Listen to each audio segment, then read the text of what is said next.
The Oklahoma Sooners are going to do whatever it takes in 2026.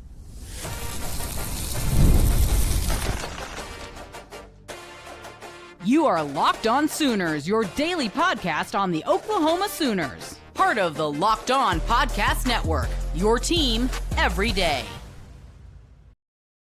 What's up, Sooner Nation? Welcome to Locked On Sooners, and thank you for making Locked On Sooners your first listen every single day. Shout out to all the everydayers out there. Today's episode is brought to you by Game Time. Go download the Game Time app today, create an account, and use code LOCKEDON for $20 off your first purchase. Terms apply over at Game Time. He's Jay Smith of Unfair Sports. I'm John Williams of Sooners Wire. On today's show, we got Josh Pate's college football playoff prediction for 2026. We got captains revealed. Quite a few of them, actually. We'll discuss that in segment 2, but we're going to start here because practice was open to the media. At least there were interviews after practice.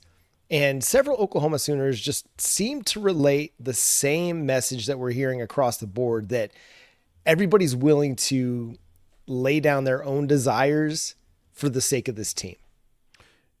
The buy-in is there. The culture is there. And truth be told, that's kind of the whole purpose of that Brent Venables extension, is this type of stuff. The culture, the buy-in, you can tell these players, they're ready for football to start. Mm-hmm. And they're ready to go out there and bust their butt for the university, for what's going across their chests, all of that. And so it was good. First and foremost, I think the one that jumped out to me the most was we got to hear from Elijah Thomas, and he really talked about his massive maturation. Like that's what he's been focused on, is maturing, getting better, understanding things, doing things differently. And just listening to him talk, I forgot who it was that actually had video of it. Parker Thune was quoting him, but somebody else had video. And in that, John, it made me feel like, oh, you're about to play a lot, or you're already playing a lot, and you're starting to get to that I know what to say type stage in his career, where he's understanding how to speak with the media and kind of express himself in a way that's clear and understanding. So yeah, I'm thinking Elijah Thomas is about to have a big season, but he was the one that really jumped out to me the most. He's one of those guys that a lot of people have been talking about this offseason, this fall camp in particular, as somebody who could have a big breakout year. The expectation was it was Terrell Harris, Isaiah Satania, Parker Livingston as your top 3 wide receivers. But Elijah Thomas, he's not going quietly into that dark night. No, he is fighting for playing time, making plays out there in practice in a number of ways. So I'll be curious to see how that wide receiver rotation looks. And I imagine he's going to be a significant part of it this year. So that's exciting for the Chakota native. Got to get those in-state guys on the field and producing. I think it tickles everybody's Oklahoma fancy when you get an in-state guy performing on Owen Field. It just goes to another level. Yeah, we need to get him out there to get him going. Like, it was exciting to watch Xavier Robinson over the last couple of years, had some really big games and everything. Yeah. So seeing Stone do some things. Yeah, it's always different when they're from Oklahoma. Yeah. So with that, I just need him to go out there and actually do it. Like, everybody's been waiting for this, even though it hasn't been that long. We talked he's about just him in year last year. 2. Yeah. We heard good things about him in camp. He's considered freakishly athletic. So we know it's going to be there.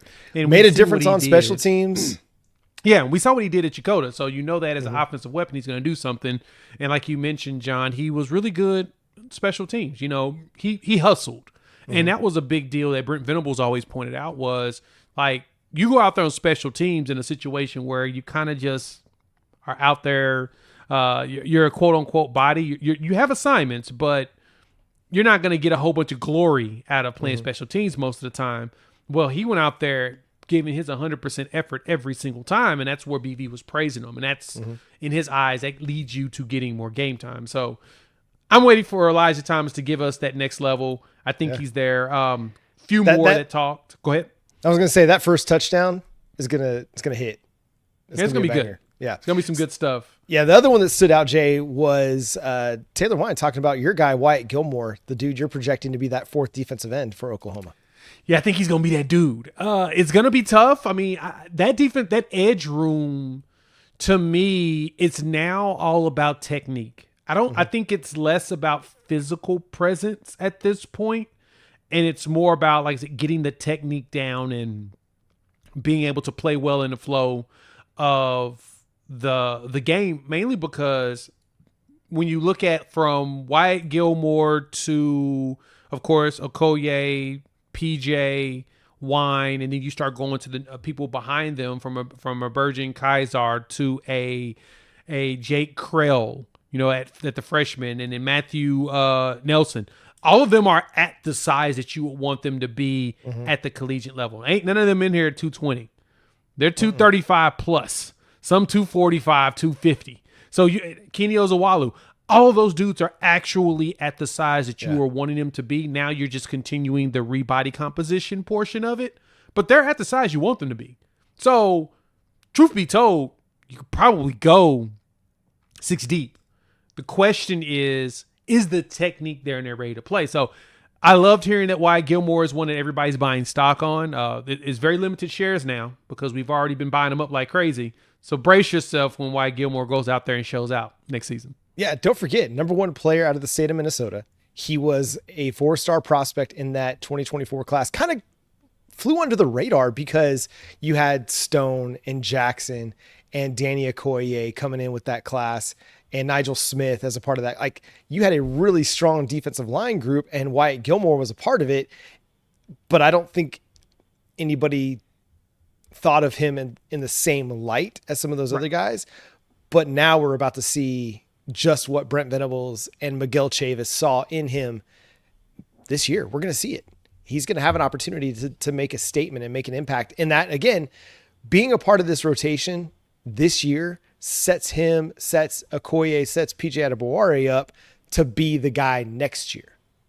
If Taylor Wine does decide to go off to the NFL, then you've got developed depth that you can rely on. What else stood out to you, Jay? You got Caleb Nitta talked about his transition and how Bill Beatonbow pushes everybody. He's going to play the best 5, and he's hoping that he's got an opportunity to play as well.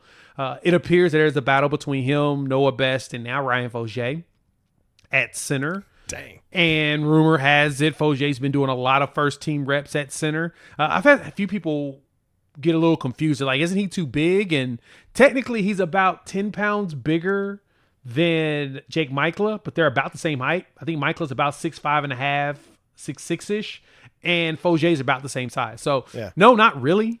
Like, maybe you want a smaller guy that's a little bit more quote-unquote agile, but you need someone that understands the offense, can call out adjustments, and be able to do that. And if Fodje's been out there putting in work at center, that means that they really want Noah Best to play right guard. Like, they really want him on the field. And they just don't think he's ready to play center as a true freshman yet, but they think that he can go out there at guard and be able to transition over. Because I think he's going to end up being a center in the end. Truth be told, if it plays out and he ends up being really good at guard and he continues to play it next season, could be Fodje at the right, him at guard, and Nitta right there in the middle. They can get Nitta prepared to play in the middle with EPL and then Fasusi. So that's your 5. That's always a possibility, but it does sound like they're trying to find any way possible to get Noah Best on the field and make sure that he's successful when he's playing. And I think guard is a good spot because then you're not having to worry about the communication aspect as much because you're just communicating with your center and your right tackle. As opposed to being the center, you have to make sure that everybody's on the same page along the offensive line. Ryan Fodje, he's in year 2 of this system compared to Noah Best in year 1 and Caleb Nitta in year 1. So it would make sense if Ryan Fodje does end up becoming the starter. And yeah, he's a big dude, but this guy can move. He moves well in space. He plays well in space. You don't have to worry about him and his athleticism. That is one of his strengths. Yeah. So if that's a concern, don't sweat that. But he's got the size, he's got the physicality to be able to be a force on the inside. Now it's just a matter of, does he snap the ball consistently? Does he make the right checks and the right calls along the line of scrimmage? Those are going to be the things that really make the difference between him and Nitta and Best. We'll see what happens. And Nitta's right. Bill Beatonbow is going to play the 5 best. But it does sound like, Jay, and I think you're right on, that they're trying to find the best way to put Noah Best on the field. And it may just very well be him at right guard and Fodje at center. And it wouldn't surprise me, Jay, if even when Jake Michael comes back, if Fodje slides more into a utility role and just plays a lot of different spots for Oklahoma. And then in 2026, he's your start, or 2027, I'm sorry, he's your starting right tackle. Yeah. After Marion Harris goes off. That's his strength, is really playing tackle. And I think that they're trying to just develop him to be great at that spot, because they know that, truth be told, Fodje only needs one good year at tackle. And I think he's going to end up getting drafted late. He could end up getting drafted day 1 or day 2, early day 2, easy. Like he's got the size and the build of Fasusi. He's just not as agile with his feet yet. But if he continues really good technique, seriously, like Tyler Guyton, he just needs 1 year. 1 year of play, and he's good. He's going to get drafted. That's how talented he is. And he's going to have more than that, because he started 6 games as a true freshman. He's going to start some games as a true sophomore. And then eventually he'll be your every game starter at right tackle in 2027. All right, coming up next, we've got captains, which means the 2026 season is right around the corner.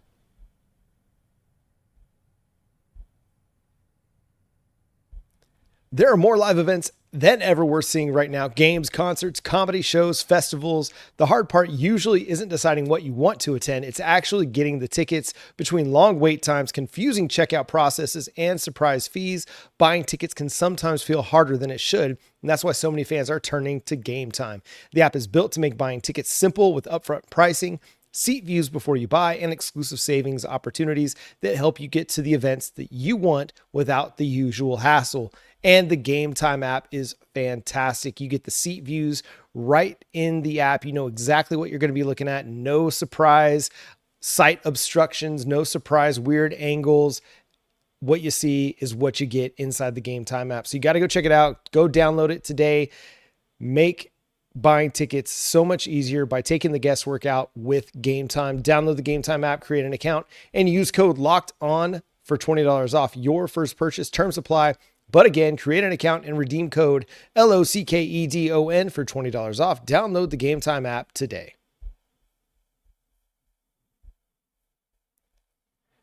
And again, thanks for making Locked On Sooners your first listen every single day. Shout out to all the everydayers out there. Tune in and subscribe to the show wherever you get your podcasts. We're free and available on all podcast platforms.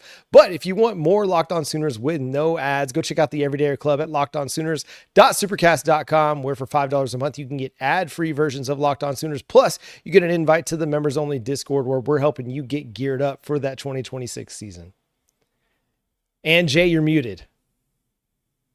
I'm supposed to be muted. That's exactly what it is. It's about that time, y'all. We are like 10 days away. Football is coming. I'm in actual game shape because I was on mute. But yes, come hang out with us as we start, making our predictions. Like we'll talk about probably. I think that's probably a great thing for Thursday, is to give our predictions as far as production go, which I'm always excited about. And speaking of production, Brent Venables is kind of giving us something good. He gave us the goods last night. Captains. We got captains. So Oklahoma selected 9 captains for the season. And last year, they started doing season-long captains after the first couple of years where they did game-to-game captains. I think most people kind of like it this way, where you know who the captains are for the entire season. But I think last year, was it 4? Yeah. I think they had 4 season-long captains. Well, this year you get 9. You get John Mateer, Peyton Bowen, Taylor Wine, Kip Lewis, David Stone, Michael Fasusi, the true sophomore, Owen Heineke, Eddie Pierre-Louis, and Jake Michaela. Look at that offensive line representation. Let's go. A lot of leadership there. So, John, out of the people that you named, which one shocked you the most? Oh, man. I think I was not shocked, but I took note of Michael Fasusi. I was pleasantly surprised that Fasusi was on there this early. Yeah. Yeah. There's a lot of leadership, a lot of veterans. Like Peyton Bowen's a 4th-year guy, Kip Lewis a 5th-year guy, David Stone 3rd year, John Mateer is in his 2nd year at Oklahoma, but 4 years of playing college football. You got Michaela, who's maybe a 5th-year guy, and Eddie Pierre-Louis is a 3rd year. Heineke's a 5th-year guy. So a lot of really old, not really old, but older guys. Old. Yeah, I'm really old. They're older. They're old. Relative to Michael Fasusi. But yeah, so it was really cool to see Michael Fasusi's name on that list. Yeah, you see a bunch of veterans on there. So, like, as you point out, like you got some true juniors and some true seniors and some redshirt juniors who are in their fourth year. So, I'm gonna have to get used to not saying freshman, sophomores. I have to say first, second, third, fourth, or fifth year because of the new 5 and 5. But I digress. That's what you've got here. You've got a whole bunch of players here that are older, so they're fourth years and fifth years, and that's awesome. And then you look on there, you're like, wait, EPL, who's a third year? Like, oh wait, no, he's third year, so he's different. Same thing with Wine, but Fasusi being a second year, to me, that's a testament to how excited the staff is about him and how much he's stepped up here in fall camp for them to put him in that position as a leader. I'm here for that. Yeah. Especially because he's going to be your anchor for the next 2 years at minimum. I don't expect him to be here after 27. I expect him as a first rounder in the 2028 NFL draft. So you'll have him the 26th season and the 27th season. Knock on wood, everything works out perfectly for him. He gone. Just because of not only how talented he is, but him stepping up as a leader like that, it just puts him in the position to be prepared to head on to the league. Yeah, that's going to make him even more draftable. You know, have a 2-year captain, a guy that started for 3 years at Oklahoma. Yep. I mean, that's top 10 pick kind of stuff. Yeah, and it was a Landon Tingwall. I mean, when me and him was talking about it, he said he believes that EPL and Fasusi will end up being the best left side of an offensive line in the country going into the 27th season. If they show out this season, in which it sounds like they're going to be running through people's faces, then yeah, I will be very confident in saying top 5 left side of the field will be Fasusi and EPL, and I'm here for that. That is sign me up. And if Noah Best is what he's been advertised as, your right side's also secure with him and Fodje.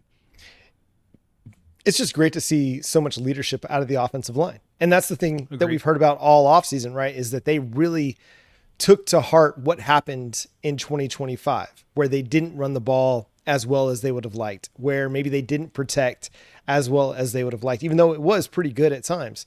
They took ownership. They decided, no, we're going to put in the extra. We're going to do more than is necessary, more than anybody else. I go back to SEC Media Days when John Mateer was talking about the offensive line and mentioning that Eddie Pierre-Louis stayed in the building more than he did. And I think that speaks volumes to what this offensive line is trying to be about. They are putting in the work, and they're leading by example in addition to with their play, with their voices.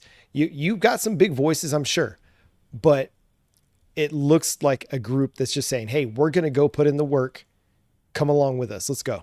Yeah, we're trying to redeem ourselves. It really does feel like how the 22 team took everything personally from what happened in that season and flipped it around to where you had a run game in 23. Because you did have one. It was, the rotations were weird. You probably should have played Tyree a lot more, but you had a run game in 2023. It feels like you're going to get that back. And if this line is pushing the way we think they can, if they go out and execute the way that it appears that they're heading in the direction of, you're going to get a 1,000-yard rusher. That gets me excited. Yeah. If they can finish in the top 40 in rushing or better, that gets me excited. If you can make that significant of a jump as a team, that's going to pay huge dividends for this team. Also loved seeing Owen Heineke and Kip Lewis both get captain.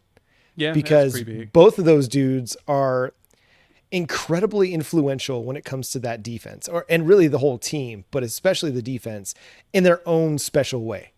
Yeah, no, that they're obviously beloved.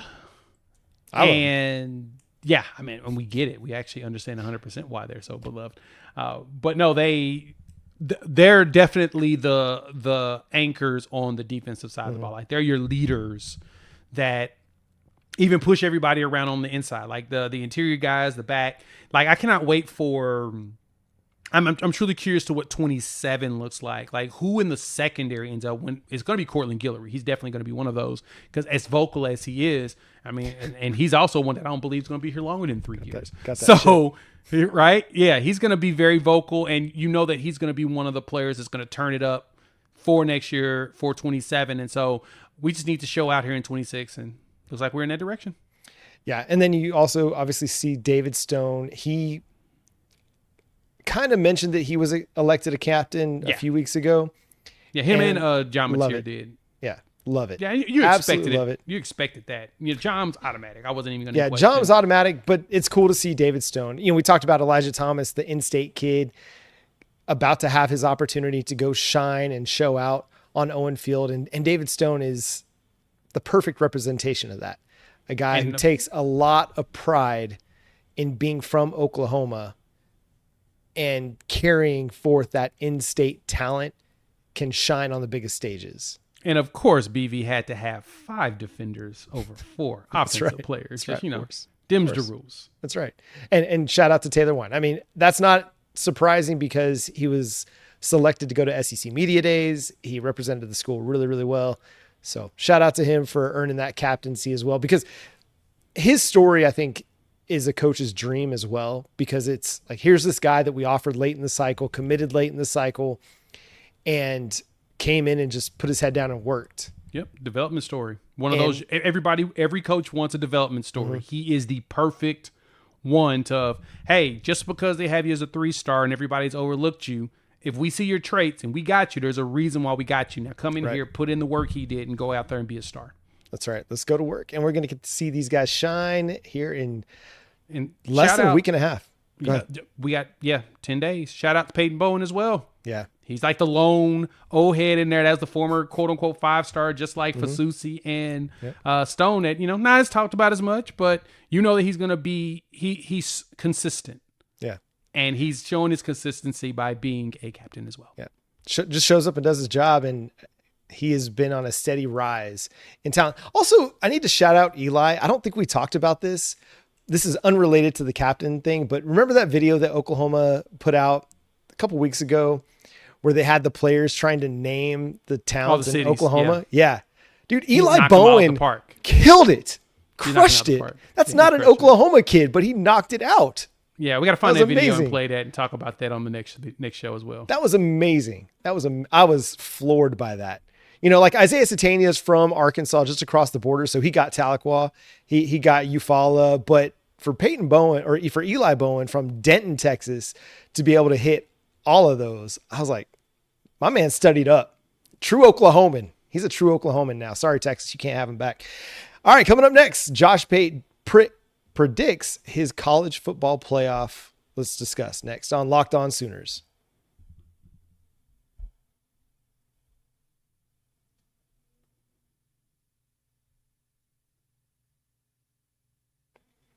And again, thanks for making Locked On Sooners your first listen every single day. Shout out to all the everydayers out there tuning in and subscribe to the show wherever you get your podcasts. We're part of the Locked On Podcast Network, your team every day. So Josh Pate picked his playoff field. The Oklahoma Sooners made it. They're going to play Oregon in the first round, and that's as far as they go, according to Josh Pate. Yeah, I thought it was interesting that he had us going in, playing Oregon, and then immediately Dante Moore does not want Brent Venables' defense. He doesn't want to see that. Yeah, no, he doesn't. And I thought it was intriguing that he had us in there as the 11 seed, which means in his mind's of mind that he thinks we're going to end up being a 9-3 team. That to me feels like a 9-3 spot, just above Boise State. But it means that we must have some big enough wins to be considered to go there. And so Georgia was up there in the top. Georgia was 3.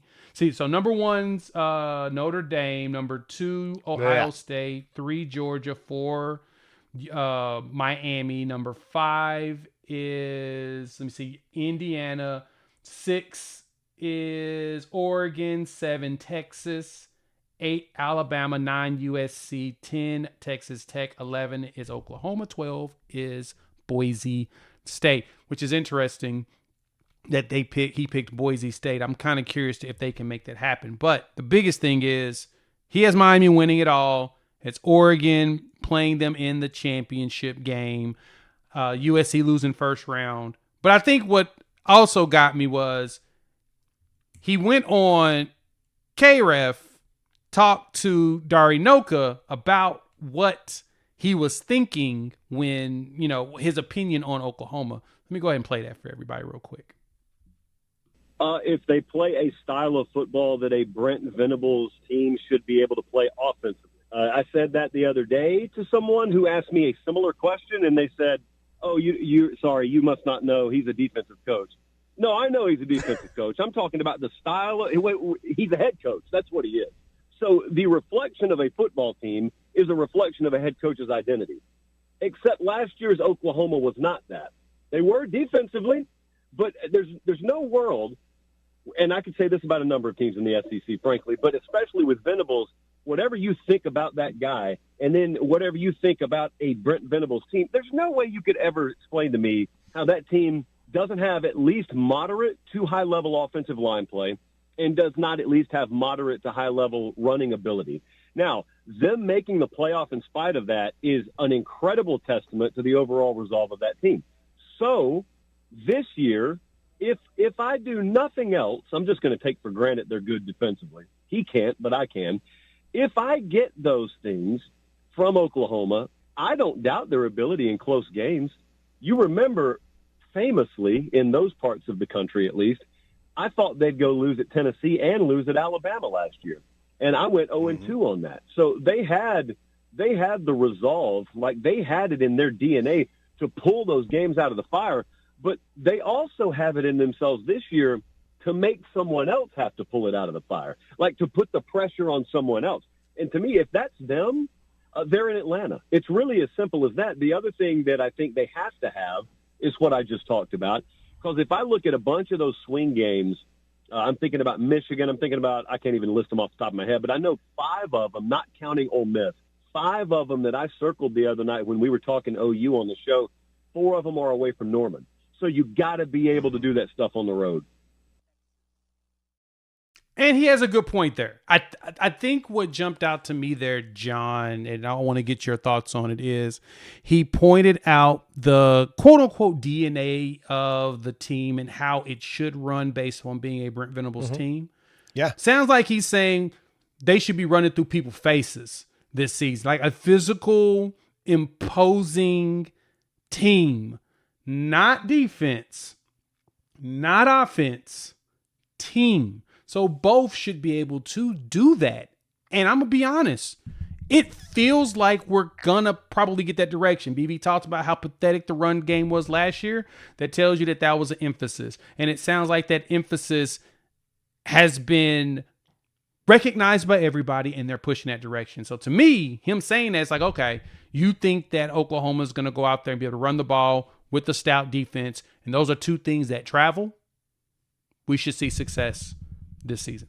Yeah, a defense's best friend is a really good run game. Yep. Ask the Baltimore Ravens, the Tampa Bay Bucks from the early 2000s, where they were able to win Super Bowls without high-level quarterback play, because you had Brad Johnson and you had who was the quarterback? Yeah, Trent Dilfer, like not the elite of the elite quarterbacks. If Oklahoma wants to go on a run and go win the national championship, they have to have a really good run game. Yeah. Because that's going to help their defense. It's going to take so much pressure off of their defense to have to play as many snaps as they did last year, to have to play late in games where they're the one that's being on the field a lot. Oklahoma wants to control the ball. You know, like the up-tempo thing when Jeff Lebby was here was fun. It was fine. You scored points in 2023, but it didn't serve the defense well. Now you have a head coach that's dictating offensively, we're going to play ball control. Yeah, we're going to score a lot of points, but we're going to minimize possessions by taking advantage of what we hope to be a strong run game. They didn't have a strong run game last year, and yet they still were able to find ways to control the flow of the game with their offense. They owned, in a lot of those games, the lead, especially on the road for most of the game, if not all. Like Alabama, like 50-something minutes. I think they had it for 40-something minutes against Tennessee. So majority of these games, they're owning the lead. And it's really from them taking the lead, forcing the teams to get rid of the ball. And as mentioned, the best friend of a good defense is a solid run game. And those are the two things that do travel. Because even with the noise, all you're doing is running and getting holes and getting open, getting in the hole and burning that clock. They're able to continue to burn clock and then get closer to the red zone and just get more red zone times, because there was one thing we did good last year, and it's something else we should talk about before the season starts. That's an improvement that needs to happen is when we got to the red zone, we scored. Yeah. We just didn't get to the red zone a lot. Right. That was our biggest issue. Yeah. That's a plus. In all ways you can even look at it as, okay, so they just need to get there more. And then they'll be able to continue, because they're going to execute very well at it. You got titanium leg, and John can run, and he does a really good job of getting at least close enough to where Sandell can kick a chip shot or they go in and score. Taking advantage of that kind of stuff. And so, yeah, I see where his thought is on Brent Venables continuously imposing that, and that's where that culture comes in. And honestly, that's where that extension came from. They didn't need to scare Wyatt another school. They were telling him, hey, man, we trust that you're going to be able to continue to do this. Keep pushing it. That way, you ain't got to worry about it. Keep pushing and doing your thing. Give me 4 years. Get us a title. That way, Nagy can go to the NFL and become a GM after he wins a ring here. And Roger Denny may see the writing on the wall, too. Like, this thing's about to be pretty special. And tomorrow's price is not today's price. Yeah, hey, price of brick always go up. That's right. And that's going to do it for today's episode of Locked On Sooners. Thanks so much for tuning in and being a part of the show. Subscribe to the show wherever you get your podcasts. We're free and available on all podcast platforms and on YouTube. But if you want ad-free audio versions of Locked On Sooners, go check out the Everydayer Club at lockedonsooners.supercast.com. For $5 a month, you get ad-free audio of Locked On Sooners. You also get an invite to the members-only Discord. You also get emails into your inbox, our thoughts, in addition to what you get here on the show. We got so much coming for you. We're going to have weekly Q&As in the Discord and so much more through the Everydayer Club. So go check that out. Go follow Jay at Unfair Sports. Go check out his channel, Unfair Sports, on YouTube. You can follow me at John9Williams and read my work covering the Sooners over at SoonersWire.com. The show is at Locked On Sooners on all of your favorite social media platforms. But until next time, he's Jay Smith. I'm John Williams. We'll talk to you then. Boomer Sooner.